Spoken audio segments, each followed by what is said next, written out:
Welcome back. Let's finish up our talk on concession mapping, and now we're going to look at cases and best practices. So there you see your also familiar styles matrix on the y-axis on the left, all about me, and on the x-axis along the bottom, all about them. We're going to divide this up into 4 zones now. We've got across the top between competitive and collaborative, we got the captain zone.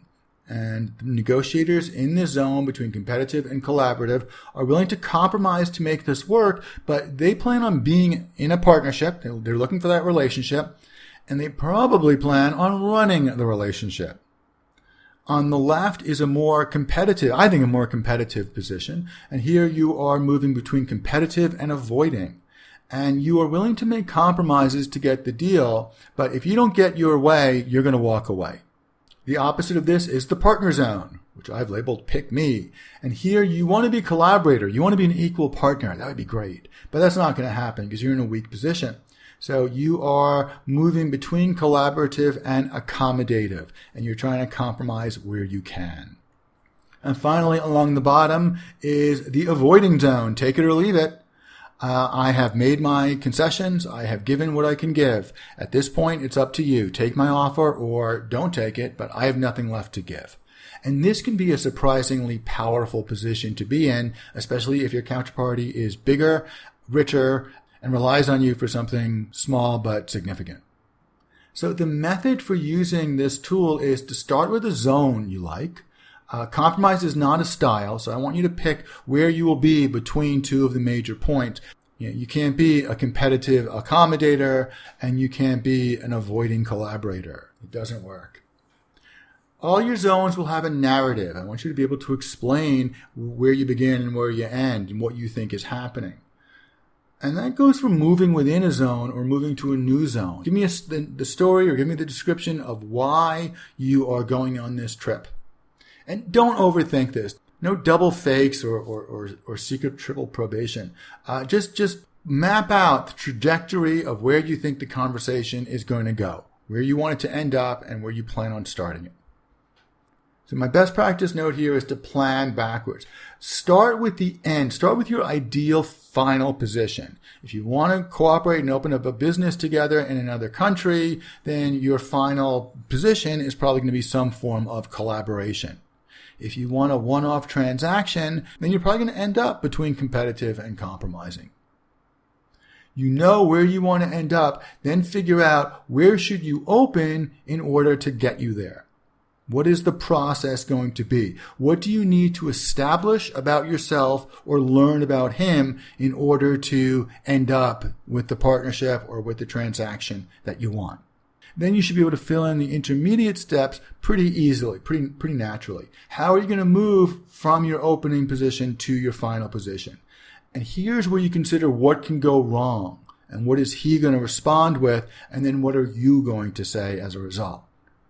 So let's look at a couple of example maps, and this will all snap into focus. So there are the 3 symbols we're using. On the left, gold star indicates final, where we want to end up. That green circle, that green light, which mimics a traffic light turning green for go, that is your opening position. And the red arrow is intermediate because that helps you move from your opening to your final. So the first one I want to show you is old school American negotiating pattern. And an old school American used to open pretty competitively, but he probably wanted to end up with a partnership or a distribution agreement or a production agreement, possibly OEM. So he wants to end up as that star right in the middle of that quadrant. He wants a good price, but he also wants to be able to count on his counterparty, and he wants a collaborative relationship. Old school Americans were expected to come home with a deal. So there's really nothing in that chart. There's no avoidance or there's no accommodation that would indicate that he's not going to come home with a deal. Now, negotiation and implementation were often handled by different people in America, so different departments in many cases. So the negotiator is A, very professional and is expected to come home with a deal. And B, is probably not going to have to smooth everything over to turn an agreement into an actual implemented business. That's going to be someone else's problem. Contrast this with a new wave of Americans, especially internationally, who are going to be a lot more avoiding. They're going to start off with that competitive, that top left competitive position again. But now their secondary move, instead of to compromise to get the deal done, it's going to be avoid to pressure the counterparty. And then they'll come back to the table with a compromise, but you'll notice that this compromise is a little bit more to the left than the old school American. He's getting more from each deal, but he's probably doing fewer deals. Let's look at old school China. This is pre-2016, so it's not exactly ancient China, but it seems like a different time. Chinese negotiating tends to put a premium on maneuvering within the relationship. So Chinese will maneuver to start the relationship and then to extract value later. So a Chinese negotiator is likely to start very accommodative. And it looks like they really like you and they're really interested in working with you and they're very impressed with you. They're just deferring to you and giving in all over the place. Everything is possible. This is going to be absolutely great. Everything is going to be absolutely great. So they start off very accommodative. Then they start getting a little bit more competitive, but taking away a lot of the things they've offered. And then the negotiation really gets down to brass tacks, and they offer to restore a lot of the value they took away in the avoiding intermediate phase, but now you're paying a lot more. The Chinese side, working backwards, wants to end up in a collaboration. They want to end up on the boat with you. They kind of want to be captain. They're willing to be co-captain. They used to be willing to be co-captain, but they definitely have a vision of wanting to be in the same boat, but having a lot of influence about where that boat goes. But that's old school. Nowadays, things have changed a little bit, and this is as a result of the trade war. Chinese are willing to start being super collaborative. But any pushback at all is going to move straight into competitive. And from competitive, it's a short trip down to avoiding. I don't want to give you the impression you always end up avoiding with the new China, but the new China is a lot more willing to avoid than the old China, and the new America is a lot more willing to avoid than the old America. And that's what happens when you have trade tension and the non-economic cost of a deal, it might be too high. The economic cost might be too high as well. So let's look at a couple of specific applications. I call this one the Californian. This is a Silicon Valley map. So Silicon Valley always starts off super collaborative. It's always about forming a partnership, usually between the bros, and everything is going to be wonderful and super collaborative. And they say stuff like, how can I help you achieve your goals?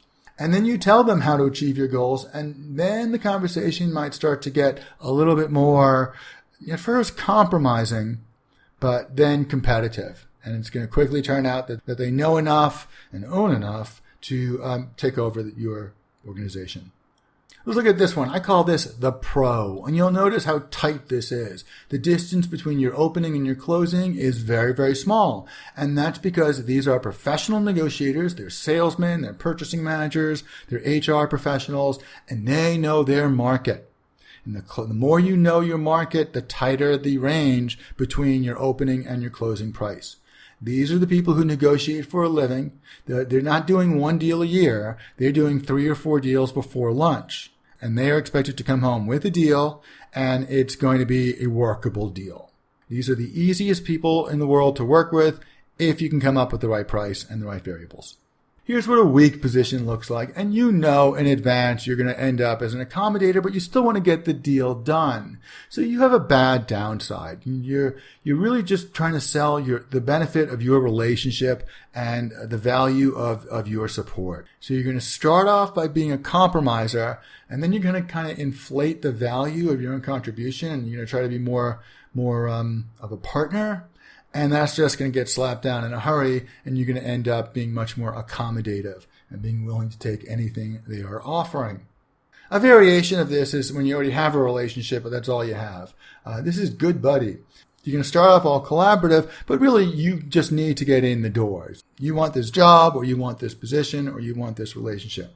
So you're going to start off talking about collaboration, about what a great partner you are, and that's just going to get slapped down in no time. You're going to compromise, and you're going to end up as an accommodator, but you're in the deal. You're in the organization. The opposite of this is the strong position. Here, you are going to start off competitive. You'll go collaborative if it suits your purposes, if it's win-win. But you are willing to walk away quickly because that is the source of your power. So you know and are prepared to end up as an avoider if need be. Let's finish up by talking about partnerships, or the tale of two partners. If you're in a strong position, you might start off very competitive with your offer, make a little bit of a compromise, but you want to end up as a collaborator in a strong position. You plan on either running the show or having a lot of input.